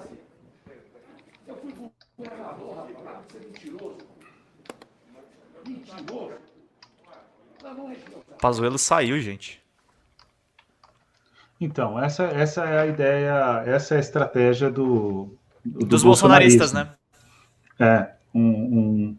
Sinceramente, um senador totalmente despreparado para o exercício do cargo, só preparado para manter o poder miliciano fascista, abre uma discussão contra o presidente da comissão e o depoente opta por simplesmente se retirar. É brincadeira isso, assim, a CPI daqui a pouco vai chegar num patamar que, se ela não causar uma declaração de prisão, um falso testemunho, quer dizer, se ela não trabalhar na perspectiva de puxar... Que poderia acontecer hoje, podia ter acontecido ontem, podia ter acontecido no Weingarten, que abriu a precedente, né? Então, exatamente, né? Exatamente. Então, de verdade, é um negócio completamente O Brasil não pode ficar brincando de fazer CPI, né? E é dessa maneira que está sendo levado pelo Senado Federal, né? Uhum. Tem alguns superchats aqui, Daniel, tem perguntas para você, a gente pede mais contribuições aqui do pessoal. Ivan Rual mandou para a gente aqui, Pedro, será que você consegue normalizar o volume do som? Quando você passa para a transmissão do Senado, o volume fica muito baixo em relação ao DCM. Força aí. Tô tentando, Ivan, eu aumentei o volume, mas o problema é que eu acabo desconfigurando o resto aqui. Eu tô tentando manter um volume legal. Na hora que o Daniel tava falando, eu diminuí mesmo um pouco o volume, porque a discussão tava um pouco... eu voltei a aumentar o volume quando eu estava no embate. Saulo Cruz fez uma pergunta, Daniel, e teve uma live importante no final de semana com o Boulos e o Genuíno falando sobre protestos de rua. O Saulo pergunta aqui, Daniel, em alguns países da América Latina, manifestantes realizaram protestos durante a pandemia. E aqui no Brasil, o que está faltando? Então, nós tivemos protestos importantes no Rio de Janeiro e em São Paulo, né, que foram protestos relacionados à questão do Jacarezinho e ao ataque ao FRJ, né? Esses protestos, eles não são, é importante dizer, né, que protesto de rua, ele não nasce grande logo de cara, ele tem que ser gestado, né? Sempre para lembrar aqui para vocês o que foi o ano passado. O ano passado começa com a Gaviões da Fiel, com uma parte da Gaviões da Fiel, constitui o Somos Democracia e cresce. A gente precisa voltar a se mobilizar, né? Então, essas iniciativas que foram feitas, elas já foram bastante vitoriosas, na minha opinião, e eu acho que agora começa um processo de puxar essas manifestações. A Cláudia Jurema Macedo, ela fala que falta liderança no chat, eu não acho que ela esteja errada, né? Também as convocações, elas estão sendo muito espontâneas, né? Por exemplo, no caso de Jacarezinho, foi um grupo de diversos coletivos que puxaram, mas não teve nenhuma grande figura pública que optou por puxar a manifestação. No caso da UFRJ, foi o DCE da UFRJ. Aliás, eu acabei de participar um pouco antes aqui de entrar numa discussão, num seminário com estudantes da UFRJ para debater essa questão. Então, a gente está começando a tomar a iniciativa de voltar a fazer as manifestações, mas ainda está tímido, sim. Agora, é terrível dizer isso, né? Mas comparado com o ano passado, né, hoje nós temos uma situação da pandemia e muito provavelmente, Pedro, com a circulação da variante indiana já no Brasil, a gente tem certeza do efeito da P1. A variante indiana, ela tem uma mutação que é uma mutação muito diferente do padrão das outras mutações, e ela é muito mais transmissível, né? Então, existe também um receio de alguns setores pelo fato de que, se houver manifestação, ela pode ser uma manifestação que tenha maior impacto em termos de contaminação. Ainda assim, se for máscara PFF2 e se a gente conseguir manter algum grau de distanciamento num ambiente ao ar livre, a manifestação só pode ser ao ar livre, né? Não pode ser abaixo. O que eu estou dizendo concretamente é que não dá para ser abaixo do vão livre do MASP, por exemplo, aqui em São Paulo. Aí o resultado é um resultado que dá para fazer, né? Então, amanhã, inclusive, a gente tem uma reunião sobre essa questão, né? Um grupo de pessoas vai participar para discutir retomada de manifestações e reconhecer aí esses coletivos que se mobilizaram pelo absurdo ocorrido, né? Pela chacina, né? Pela atitude de genocídio ocorrida em Jacarezinho. É importante, né, Daniel? Porque a gente não pode esquecer exemplos lá fora. O próprio Black Lives Matter contribuiu em parte para o Trump não ser eleito, né? A gente precisava aglutinar melhor os movimentos sociais, né? A gente sabe do momento difícil para todo mundo, mas é necessário esse tipo de coisa. Tô vendo aqui membros novos que estão conosco aqui, parece que o Pazuello voltou para a CPI, tô vendo que está rolando com um barraco. João Batista Júnior é novo membro do canal, e também tem o Rafael Martins, e eu quero fazer um apelo especial, gente, por favor, Contribuam com o DCM, a gente precisa muito da ajuda de vocês. A gente sofreu um golpe ferrado do YouTube ontem, a gente precisa realmente que todo mundo contribua com superchats para a gente manter aqui as nossas lives, todas as nossas contribuições aqui para a gente continuar fazendo. Temos 10 membros nessa live aqui contínua, 5 e mais 5 da manhã, mas a gente precisa muito de contribuições. Estou vendo aqui só se Pazuello tá falando besteira, deixa eu ver aqui só um minutinho. Sempre, né? Sempre. Essa expectativa 100% cumprida. Está orientado isso pelo Ministério da Saúde, feita pela gestão do ministro Mandetta. Olha lá, jogou a culpa no outro já. Senhores... Mas o Mandetta foi terrível como ministro, né, gente? Foi mesmo. Essa história de ficar incensando o Mandetta... É uma besteira sem tamanho. No de abril foi feito o famigerado estudo em Manaus com cloroquina em altas doses na fase aguda. Foram 20 mortos, 22 mortos. Foi um escândalo. Tem processo em Ministério Público Estadual, Federal, rolando até hoje. Esse estudo, ele foi conduzido pelo Ministério da Saúde, pela Fiocruz e por vários médicos, PhDs. E o estudo foi publicado num periódico chamado JAMA americano. Foi nesse momento que nós chegamos no Ministério da Saúde.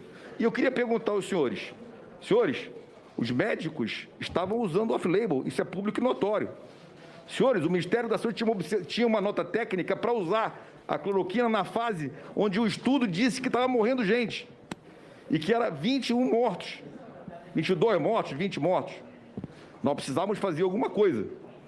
Só que eu não podia fazer protocolos, nem deveria. Aí foi o que ele falou no horário da manhã, eu vou tirar aqui da tela.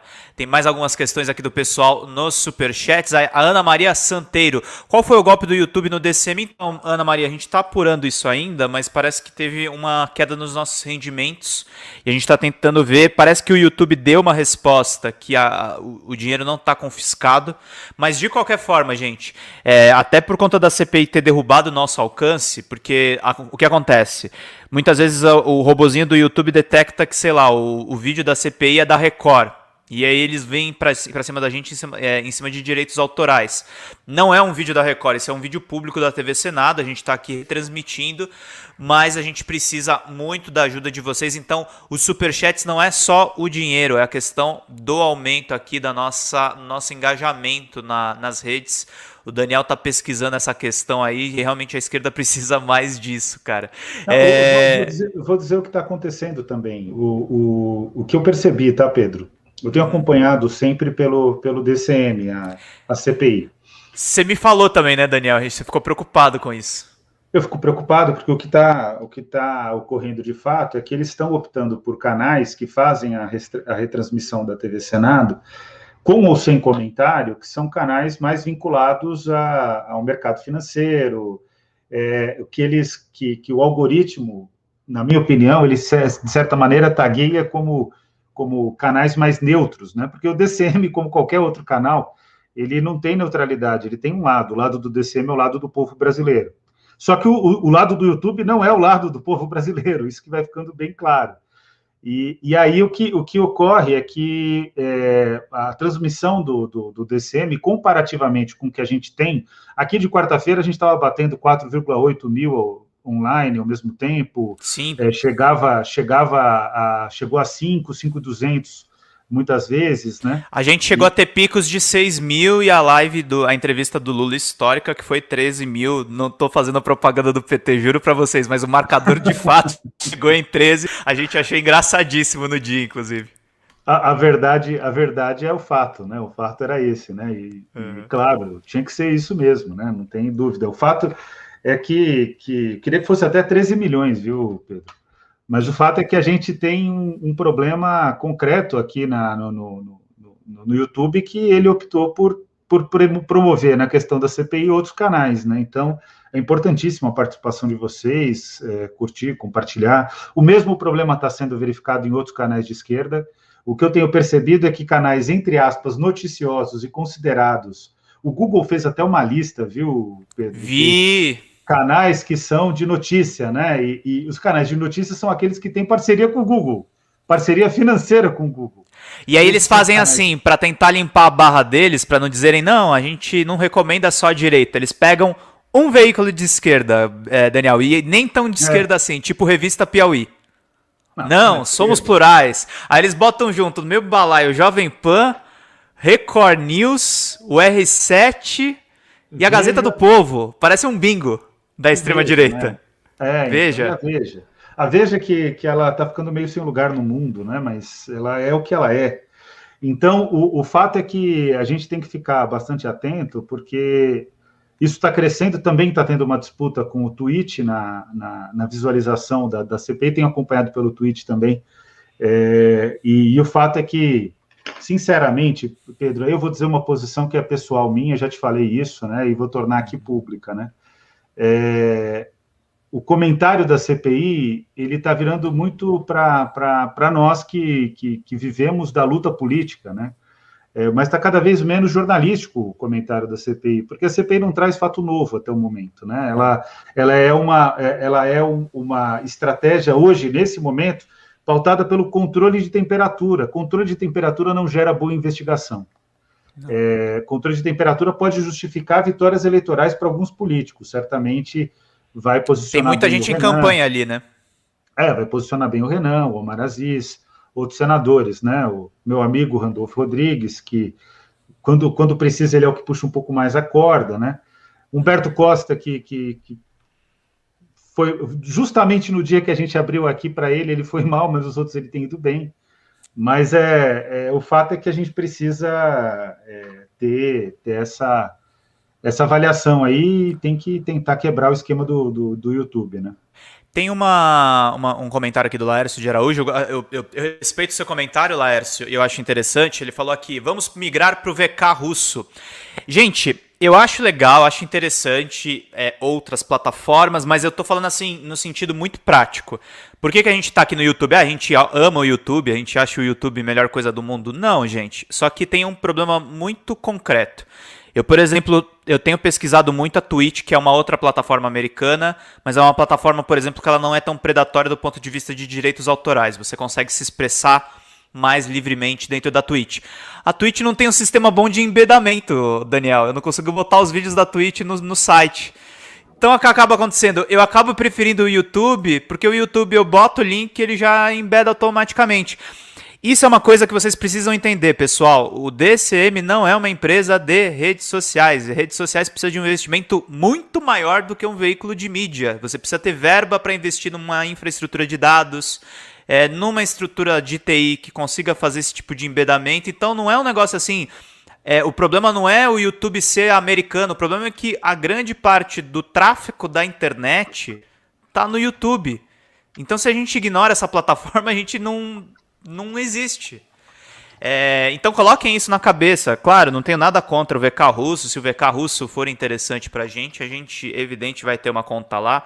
Mas a gente também precisa olhar para o Facebook, precisa olhar para o Instagram, precisa olhar para todas as plataformas, porque é onde as pessoas estão. Então, o buraco eu acho que é um pouquinho mais embaixo. Flávio Age mandou uma contribuição aqui generosa para a gente. Essa CPI é uma tragédia, pode mentir e nada acontece, espero que algo de bom aconteça. A Mutli Costa mandou aqui para a gente. Outros canais separam a programação normal das transformações da CPI. Não é essa desculpa para desmonetizar, alegando que é uso de retransmissão. É a desculpa, Mutli, mas ontem a gente fez um teste de transmissões separadas, a gente deixou a CPI separado e aí deu problema no nosso público. Então fica uma coisa que a gente não sabe bem o que fazer. Hoje a gente botou tudo junto para vocês acompanharem e estamos aqui comentando as melhores partes. Neja Albuquerque mandou um super sticker, a gente super agradece a Mutli. Obrigado pelas contribuições generosas, gente. A Vilma Gonçalves mandou mais uma aqui. Olha lá, o Ricardo da Silva, embedamento... Entendi. Embebedamento? Não, Ricardo. Embedamento o vídeo ficar disponível no site. A Twitch eu tenho esse problema. Eu boto o embed, que é o código da Twitch, ele simplesmente não entra. E aí eu não consigo. Eu vou botar para as pessoas, cliquem aqui nesse link. Aí ele vai ter que abrir um player da Twitch. Eu imagino que o VK tem o mesmo problema. O TikTok da China eu sei que não tem. Mas eu não sei quantos de vocês são TikTokers. Eu, por exemplo, não sou. Eu não tenho a menor paciência. Mas é um sistema alternativo. Tá um monte de gente brincando aqui com você no chat, professor, porque de fato tem que usar umas palavras que a gente entenda, né? Eu, como sou seu amigo, já aprendi um monte de coisa aí com você, mas não é tudo. Mas embedar é o seguinte, é linkar, botar o player disponível para todo mundo ver. O YouTube deixa isso, o TikTok deixa isso, o Spotify também, mas muitos servidores sim, professor, não. Agora todo mundo entendeu. Mas o que eu vejo é isso, assim, a gente fica, imagina, né, a CPI, que era um espaço, inclusive, para fortalecer a nossa luta, ela está atrapalhando um canal fundamental como o DCM, né, então a gente tem que resistir a essa questão, né. Exatamente. Se o Lula for eleito, eu vou ser o primeiro cara a mandar uma proposta de governo para a gente criar uma rede social brasileira, um sistema de vídeos próprio, porque, cara, a gente fica muito atrás nessa história e não é um problema do DC, é um problema do governo mesmo. É um problema geopolítico. Muito grave. Mas, agora, olha, do que eu estou vendo aqui, de alguns grupos, né, com parlamentares, é um pouco unânime aí a posição de que a expectativa é espremer mais o Pazuello, né? O Pazuello tá muito tranquilo e está traindo concretamente, né, a expectativa dele se enrolar e dele trazer elementos fortes, né? O caso do Amazonas é um caso clássico, né, que foi exatamente o tempo que durou, né? Eu tinha o número, mas para confirmar, tem aqui uma matéria do G1, lá do Amazonas. Aliás, a grande qualidade do G1, e não é que eles tenham muitas qualidades, é que eles, por conta da estrutura das organizações Globo, né, eles têm correspondentes em todo o país. E quando eles fazem jornalismo, que nem sempre é o caso, eles colocam matérias que são das sucursais, e as sucursais, elas trazem os dados, né? Pô, demorou 15 segundos para quebrar. Todo senador, ele tem na frente dele uma estrutura para acesso à internet, né? Então, quer dizer, o próprio Eduardo Braga, que é um baita senador, não no sentido da qualidade dele para a República, mas no sentido da experiência dele, né? Ele é um cara que podia ter pressionado ali o Pazuello e falado, olha, você está mentindo. E só aqui, logo na entrada, né, o Pedro trouxe para a gente uns 3, 4 casos em que o Pazuello mentiu claramente, né, com informações aí relacionadas ao caso do Amazonas, que também seria passível de voz de prisão. Então, enfim, está faltando sangue nos olhos, né, na CPI, e o Omar Aziz hoje ele escorregou, né, porque quando ele diz que imagina, o presidente da CPI orienta o depoente para dizer que o depoente ele tem um habeas corpus, o processo está em sigilo de justiça, quer dizer, é de fato uma palhaçada. Não dá para entender o Omar Aziz, né? Ele parece um bêbado de aeroporto mesmo. Uma hora ele defende o governo, outra hora ele parece biruta de aeroporto, assim, é um negócio muito louco. Ontem, por exemplo, eu achei que ele bateu mais no Ernesto Araújo, embora o Ernesto Araújo seja mais inútil, né? Mas bater no Ernesto Araújo é a mesma coisa que... Nada. É a mesma coisa que jogar, vamos deixar tudo muito polêmico aqui, jogar derby contra o São Paulo na Arena Itaquera, né? O Corinthians pode estar muito mal, mas o São Paulo não ganha, quer dizer... Nesse Ernesto momento, Araújo eu e todos os São Paulinos ficamos putos com esse comentário, mas a gente releva. O Ernesto Araújo é o São Paulo na Arena Itaquera, né? Não consegue.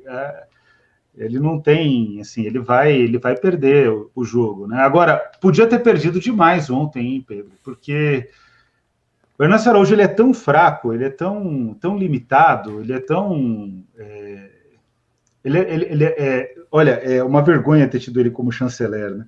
Ele é tão pouco preparado para qualquer ação pública, para qualquer cargo público, que ele próprio se embaralha, ele não consegue completar as frases, ele não tem capacidade de expressão.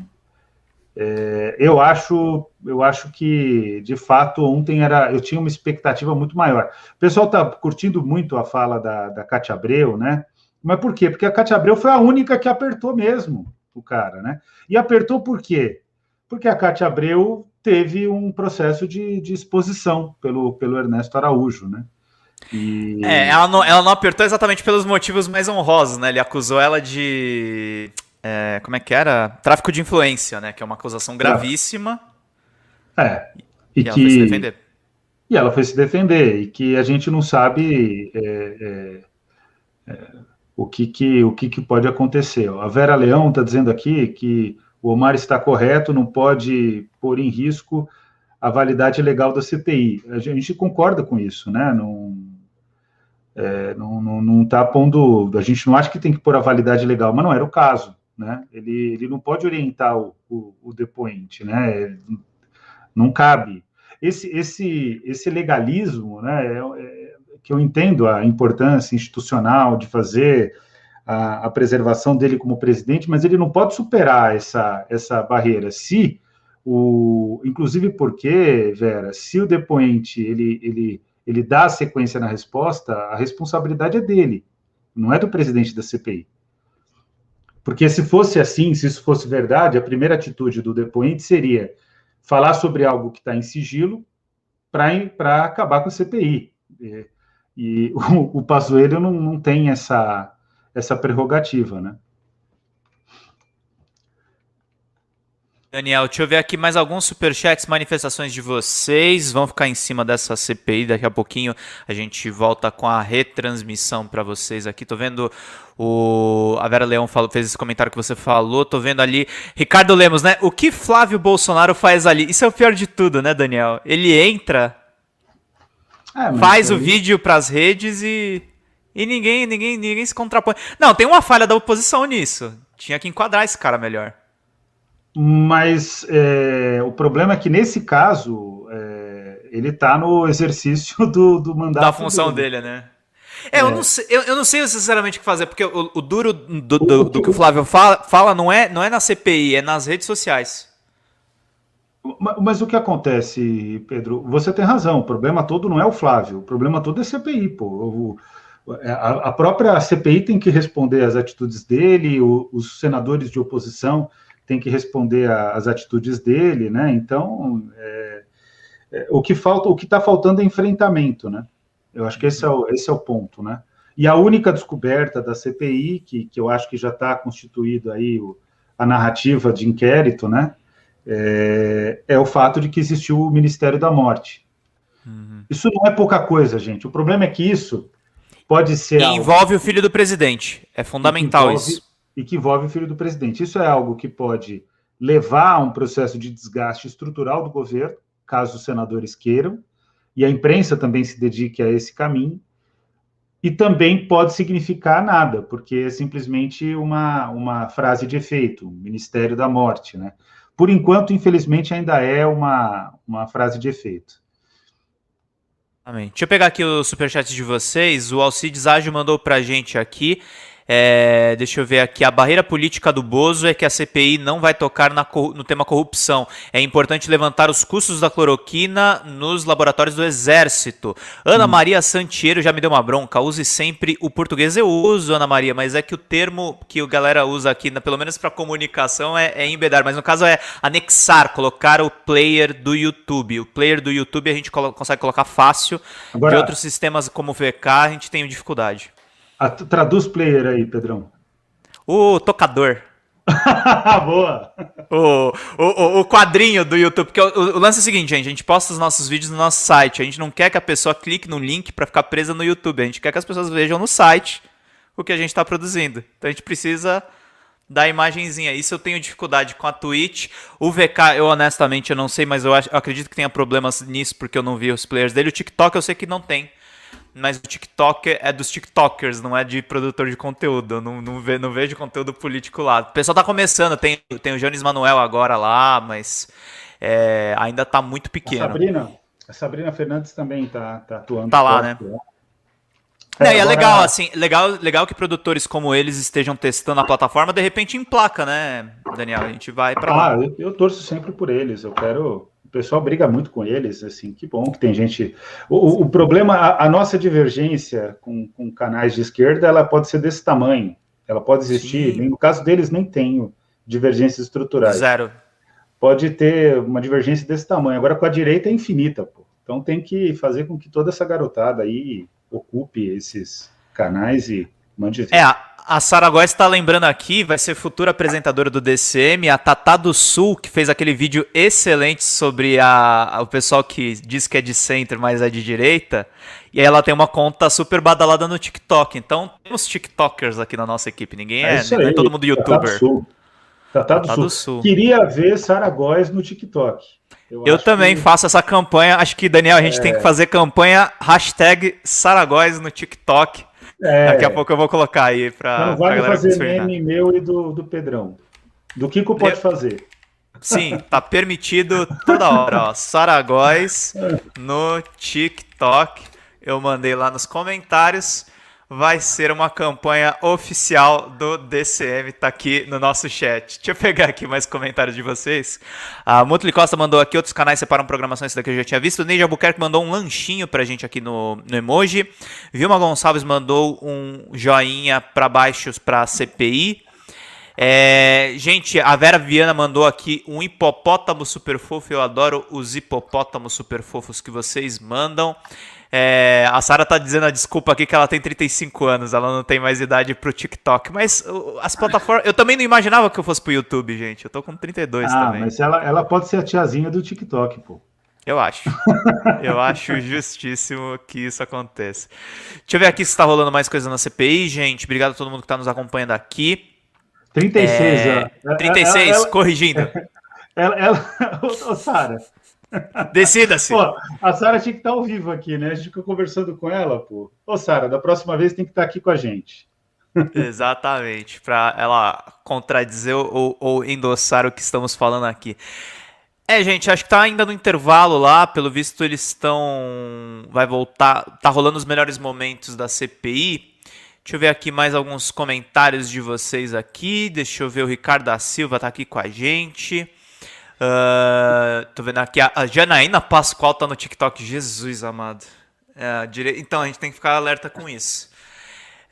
Tô vendo aqui Cacau Chaves, povo não quer embedar, mas sempre aperta o mute e play. Povo cisma com umas palavras e não largam outras. Não sei se é uma crítica ao embedar ou se é uma crítica ao povo que me criticou pelo embedar. Hoje a Cláudia ela decidiu que vai criticar, cara. Ela tá nessa pegada aí. Tem vezes que eu não sei se ela também tá me criticando, se ela tá te criticando. Explica pra gente, Cacau. Tamo junto, viu, Cacau? A gente te ama, viu? Tamo junto. Vamos que vamos. Alcides Age mandou aqui pra gente. Políticos do Brasil não mudaram nada desde o conto de Machado de Assis, a teoria do medalhão. Ótimo conto, ótima referência. Leiam Machado de Assis, melhor que chocolate. Deixa eu ver aqui mais alguns comentários de vocês. Estou vendo aqui, olha aí a Inês Luludê. Eu tenho 68, estou em TikTok em todas as redes. Eu conheço gente mais velha que tá lá também, gente. Mas eu confesso para vocês, eu só vi alguns vídeos e embedei alguns para usar o Sebastião Rocha também, ó. Sebastião Rocha também tá no TikTok. Faremos o seguinte, a Sara Góes vai ser a tia do TikTok, eu vou ser o tio do TikTok. Se ela entrar, eu entro também. E aí, pronto, fazemos uma dupla. Olha aí. Olha só, o Daniel Dantas, para dizer que a gente não fala de outras plataformas, o Daniel Dantas me mandou aqui uma mensagem no Discord. Oi, Pedro, desculpa o incômodo. Vocês poderiam convidar alguém do TRE ou do STE responsável pelas urnas para explicar o funcionamento? As informações têm nos sites dos tribunais, mas poucos sabem como acessá-las e precisamos de informações para argumentar. Tá falando da Sparkle e do Twitch também. Pra gente acompanhar. Olha só, eu não fico só no YouTube, eu tô vendo aqui o Discord. A gente tem canais no Discord para os nossos membros no DCM, então eu peço para vocês acompanharem também as nossas atividades por lá. Gente, eu vou pedir um favor muito importante para vocês. Virem membros do DCM, mandem superchats pro DCM nessas transmissões, mesmo se a gente não estiver aqui comentando, é uma forma de vocês ajudarem o canal precisa continuar vivo com as contribuições de vocês. R$1, eu tenho certeza que não vai fazer diferença para vocês, ajuda nas nossas transmissões. Esse link provavelmente vai ter a live das 5, então peço para vocês ajudarem para a gente ficar com uma boa verba aqui pra gente manter a nossa operação. A gente tem apresentadores, tem gente nova entrando aqui no canal, a gente precisa muito das contribuições de vocês, cada centavo importa e tudo isso vai ajudando a gente. A gente tem um crowdfunding aqui embaixo, se vocês não quiserem ajudar o YouTube, Mas é importante também ajudar o YouTube. A gente fala do percentual que eles ficam, mas isso ajuda a aumentar o nosso alcance. Então, ajudem o DCM de todas as formas possíveis. Mandem superchats, tornem-se membros. A gente vai deixar daqui a pouquinho a transmissão aqui com vocês. Olha aí a Cacau, tô criticando. Quem tá criticando? Estou crítica hoje. Mandou aqui no superchat. É isso aí, gente. Olha, bom humor é a melhor coisa que tem. Pedrão, eu vou ter que dar hoje a aula mais difícil do curso, que é a Teoria do Valor em Marx e Educação. Então, eu vou ter que sair daqui a pouquinho. Surgiu aqui uma pergunta só, nem foi por superchat, mas é uma pergunta de interesse geral. O Bolsonaro tem 3 estratégias contra a educação como direito. Primeira estratégia, escola sem partido. Segunda, escola cívico-militar.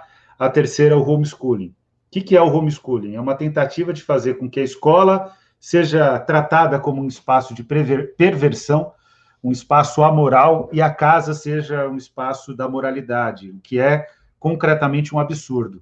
Mas, no fundo, o que está em jogo é a tentativa do Bolsonaro de entregar aos pais um poder muito superior ao poder que os pais já têm sobre os filhos, que é o poder dos pais de definir o destino e o próprio repertório dos seus filhos, né? Porque a escola acaba aumentando o repertório dos estudantes. Então, eles estão avançando com o homeschooling. Tem uma estratégia da Bia Kicis, que é alterar o Código Penal para fazer com que o direito à educação escolar de todas as crianças de 4 a 17 anos, que é um direito público subjetivo, que significa isso, que faz parte da condição humana o acesso à educação escolar. Então, isso não pode ser negado nem pelo Estado, nem pela família, que isso deixa de ser tipificado no Código Penal. Então, essa é a estratégia da Bia Kicis. E a outra estratégia aí no jogo, que é pesadíssima, que é um projeto de lei da Luísa Canziani, que ela é relatora, não é autora, mas é relatora, que pretende transformar o homeschooling numa medida regulamentada pelo país. Isso é terrível. O Supremo Tribunal Federal foi vazio nessa questão, porque foi completamente inoperante, porque ele teve a oportunidade de negar a regulamentação do homeschooling e ele entregou essa tarefa para o Congresso Nacional. Então, vai ser muito difícil argumentar a inconstitucionalidade do homeschooling, que é a educação domiciliar, para a gente falar aqui o termo em português, né? A utilização do termo em inglês, inclusive nos debates do Congresso Nacional, é porque é uma perspectiva que nasce lá. Isso está para ser votado aí nos próximos dias, a gente vai lutar contra, mas... Um dos maiores propagadores do homeschooling, Daniel, desculpa te interromper, é o Olavo de Carvalho. A gente não pode esquecer disso. O Olavo de Carvalho, ele é propagador, por quê? Porque ele sabe que se for para discutir em termos científicos, o lugar da escola é o lugar da ciência. E a escola pode debater religião, mas tem que até a religião debater pelo olhar da ciência. Exatamente. Esse é o ponto. Eu sou totalmente defensor do debate sobre religiões nas escolas, desde que não haja proselitismo religioso.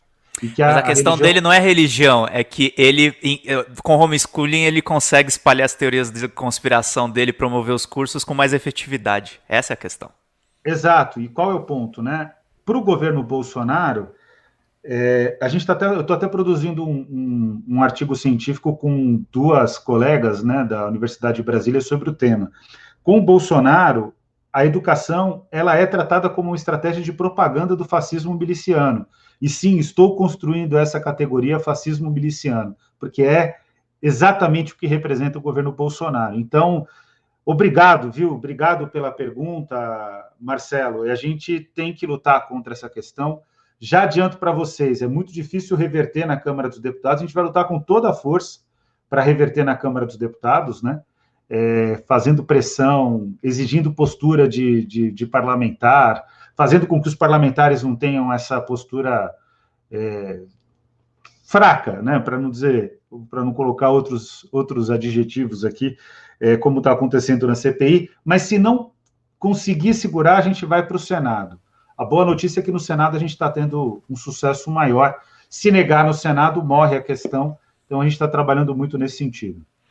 Daniel, tem uma pergunta para você antes de você sair. Joaquim Silvino. Daniel, comente a ausência do Jacques Wagner na CPI. Olha, eu vou fazer o seguinte, né? Eu já fiz isso aqui no DCM. Aliás, foi feita a pergunta e eu não trouxe a resposta, né?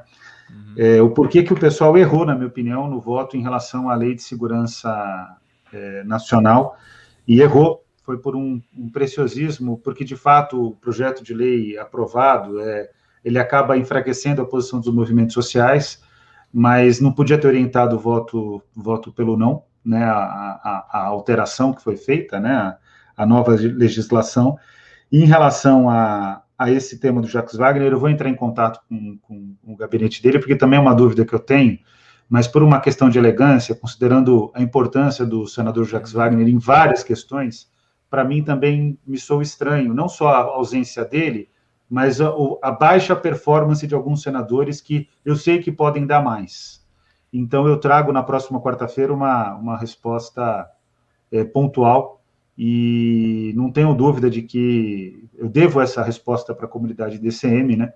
E tinha me esquecido, mas o meu partido errou numa votação crítica na Câmara dos Deputados, e vou levar esse tema, inclusive, para o Congresso do partido, porque tem momentos que a gente ultrapassa pelo preciosismo o dever radical e não sectário de fazer política, e política se faz com outros. Se fosse para fazer política só entre nós, certamente o mundo seria melhor, mas existem muitas classes sociais, muitos interesses e muitas tradições históricas no Brasil que precisam ser superadas, e a gente não vai conseguir, a não ser por uma via revolucionária. Se ela tiver a caminho, podem contar comigo na linha de frente, e se for para construir também, mas a gente não está com essa possibilidade no curtíssimo prazo. Então, a gente tem que fazer como o Chico de Oliveira, meu grande professor, dizia, né, quando estava vivo, que é preciso, em alguns momentos da história, ir tendo vitórias gradativas, mas sempre retilíneas. Eu acho que esse é o caminho que a gente precisa construir e precisa trabalhar. Mas, olha, eu queria só também, antes de sair, Pedro, te agradecer, né, pela dupla que a gente fez hoje aqui. Eu, mais próximo de Ronaldo Fenômeno, Gordinho, você, mais próximo de Lionel Messi, mas dizer que foi um prazer estar aqui contigo. Você saiu melhor do que... Eu acho o Ronaldo maior do que o Messi, mas você... Acho que você gosta mais do Messi, eu imagino. Cara, eu acho que... Romário, eu acho que o Ronaldo jogava melhor que o Messi, mas o problema é que atualmente não tem cara que bate o Messi, né? A gente tá mas é que o seu estilo é mais habilidoso, então ou você é o Messi ou você é o Romário, pode escolher. Não, eu fico com o Messi mesmo, mais atual. Eu sabia. Muito bem, mas eu queria... O problema é que o problema do Romário não é o Romário jogador, eu só era fãzaço do Romário, especialmente na Copa de 94, o problema é que ele virou depois. Ah, com certeza, não, você tem toda a razão. E o Messi, eu acho que você não vai correr esse risco com o Messi. Mas, queria agradecer aqui os superchats, dizer que é importantíssimo vocês colaborarem conosco. O DCM, de fato, é um canal essencial para a luta política e para a retomada do bom senso. Olha, se a gente chegar no patamar de retomar o bom senso no Brasil, já é uma grande vantagem. Mas queria cumprimentar a Mutli Costa e a Joana, que sempre estão aqui presentes toda quarta-feira, e convidar vocês para, na próxima quarta-feira, estarmos juntos. Um beijo no coração de vocês e um agradecimento muito especial ao meu amigo Pedro. Semana que vem estamos junto com Kiko Nogueira. Exatamente. E talvez mais CPI, né? Porque vai se alongar de fato.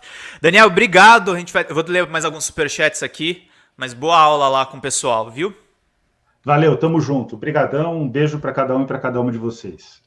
Até mais, Daniel.